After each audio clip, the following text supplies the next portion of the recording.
comme charisme de la communauté de Saint-Egidio, pour Zikotano, mais le pape François, ça te visite en 2014, lors de sa première visite pour maison à Saint-Egidio de Rome, à synthétiser mon 3. Donc il y a la prière, les pauvres et la paix. Maanake kusala, unakuwa umaskini na amani. Ndio hizo karisme tatu za communauté de Saint-Egidio. Mcommunauté d'abord nikaanzia kwa ya kwanza ni kwanza kusikia neno, kusikia injili kisha unaishi, unaimettre en pratique. Ndio tukito yote wanatuambiaka. Donc écouter l'évangile et mettre en pratique l'évangile. Donc ndio ile yenye ninawaza iliweza kusaidia ndugu Floribert kumfanya mtu akuwe na uhuru. Asikie kama unasikia neno la Mungu na kupatiaka uhuru, na ile liberté iko na nguvu sana parce que inatokea neno la Mungu. Ndio ile ambayo tunaishi Saint-Egidio comme warafiki wa Saint-Egidio. Kuna kwa sa ile kumettre en pratique évangile na kutuma sa uende utoke mconfort, uende kuma peripherie, uende angalia maskini, walemavu. En plus, juu tunaangalia tena kuishi katika ile ya pili ya kusema juu ya amani, pe tunaangalia watu kuishi fasi moja. Alors, kama tunataka kama violence kwenye kwa habitu watu wasikilizane, tuna créer mapont katikati ya watu. Donc tunaessayer d'éliminer ma appartenance à ma classe sociale, appartenance à ma culture. Donc tunaenda au-delà ya frontière. Ndio ile Saint-Egidio.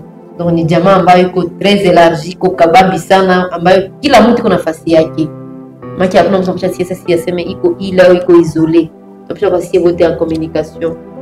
Ndio hilo mafundisho tunapata. Yeye alikuwa communauté depuis année 2000. Maki nikisha kukua ni mwaka 7 kwa kujiona na communauté ndio alifariki.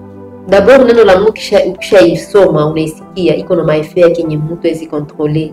Donc quand tu lis l'évangile unaishi inapaswa kuwa na donc gisi mimi nilisikia kwa vile hivi atasikia na inamgusa na inamjenga na inafanya inamtransformer.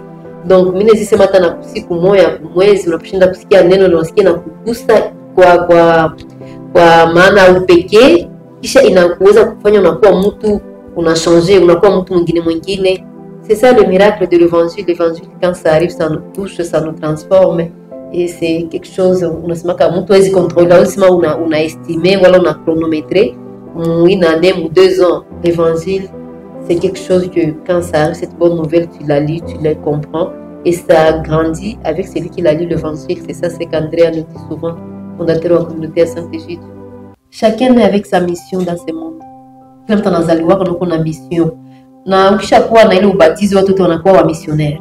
On est tous des missionnaires après notre baptême. Donc gisi unasikia neno ile ni choix alifanya, na ile choix ilikuwa choix ya evangile na ya imani yake ilimtuma afanye ile choix. Sisi mseme nda condamner mtu parce que lui il était dans sa joie quand il faisait ça. Il a compris et alisikia kwamba huko kitu kina dépasser petite personne yake. Lui Floribert c'est qu'il est, il sentait dans lui qu'il y avait quelque chose de grand. Ilikuwa ya kabambi yenye bie na wewe na fulani hatuweza kuiona, mais yeye gisi yeye pekee alishi neno la Mungu alisikia muyeye siwezi kufanya. Kwa sababu kuna maswali mwa alikuwa anajiuliza, nikafanya hivi, je sers le Christ ou pas? Bele iko najiuliza kwa ma question.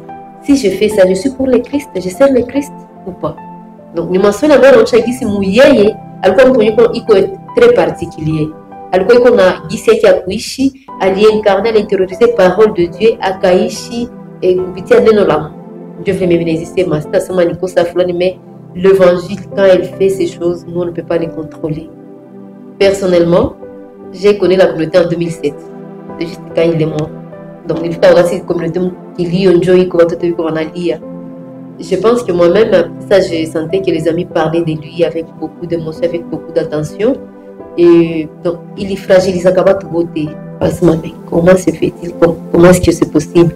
Mimi pia kuendelea nasoma sama vitabu mauvaji ya Francesco de Palma, tunakuwa na Sergeant Cecile venye alikuwa anasema kumbe hivi ndio vitu vilikuwa. Donc on a comprendre que ni mtu mwenye tuna comprendre que aliweza kuishi kabisa spiritualité na charisme ya communauté ya Saint-Egidio. Kwa sababu anatutuma sie ukuwe porte parole ya ba pauvre ya ba faible. Hapa mimi nasema sasa gani que population ya Goma ilikuwa sasa si pauvre parce qu'il avait effectué kwa wale watu juu bachi défendre juu ile nchele singie, mais Floribert il était en avant-garde pour la population de Goma, aka sauver population et aka perdre vie yake. pour dire que ni mtu mwenye mkomleto ulisema huyu aliishi neno kabisa, ameenda mbinguni, tukasema kila tukio ni takatifu, hii imefika, Mungu alifanya. Floribert a accompli sa mission, aliweza kuaccomplir kazi ambayo Yesu Kristo alimtuma kwa dunia afanye, kusauver wa population ya Goma, akuangalia mamake, akuangalia dadake, akuangalia maisha yake. Aliona kwanza grandeur ya population ya yote ilikuwa na besoin yake, ili stali kuna miji niko na decision kusema wala mimi nasovea watu au mimi nawacha wagonjwe wakule mchele itawaribisha. Akasema non, akwa avant-garde akafreni. Personnellement, je demanderais à Dieu si je me retrouve devant ce genre de problèmes, parce que la corruption, c'est pas seulement se laisser corrompre par l'argent. Il y a plusieurs fléaux, il y a plusieurs mal aujourd'hui. Par exemple, si tu vois l'injustice et puis tu ne fais rien, tu es complice de ce qui se passe. Je demanderai à Dieu de me donner la force de pouvoir faire un bon choix d'un chrétien ou d'une chrétienne. Nikashukuta katika ile situation ya Floribert, nikomba Mungu anipatie uwezo na nguvu ya kuweza kuishi neno na kufanya choix kama Mkristo. Kwa saizi personnellement nasema mie peke yangu kama Aline ndakuwa niko fragile, je ne peux rien faire. Je suis une personne simple, je ne peux rien faire, niko na ulema mingi sana, mais je demanderai à Dieu devant ces problèmes qu'il me donne la force de faire un bon choix. Kwa leo